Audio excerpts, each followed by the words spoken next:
You can end up with policies that maybe aren't representative of what the general public would want, but that's the issue with elections, right? They don't come to your house and ask you who you're going to vote for. You have to turn out and vote.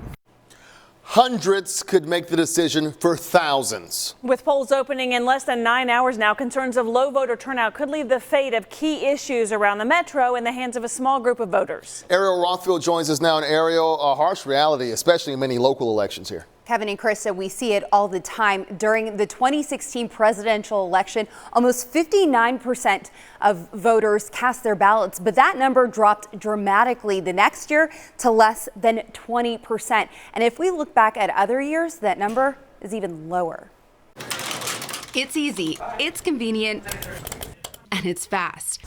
But shopping online in Grandview costs you a 2.5 sales percent tax. An extra charge approved in 2017 by 957 people. Break that down, and it amounts to less than 7.2% of registered voters deciding how to spend everyone's money. It's kind of backwards. I think people should really care about municipal elections, but they tend not to, or at least when it comes to voting. Just like 2017, 2019 is expected to have low voter turnout too, despite a few items on the ballot, like if Buckner should have a sales tax, or if Raytown should renew theirs, and whether or not to reverse Martin Luther King Jr. Boulevard back to the Paseo. I've seen signs, but I had no idea it was tomorrow. The reason the numbers are so low, voters won't be choosing a presidential or congressional candidate, so ballots vary. I guess I could get up and go to the polls, but I don't care enough about the issue to vote on it, I guess. And voters have to be in the know. What can end up happening is you have a few voters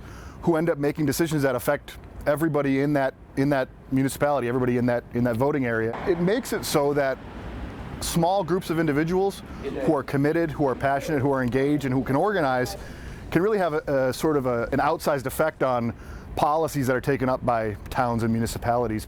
And cities like Grandview, where it now costs a little more to shop online.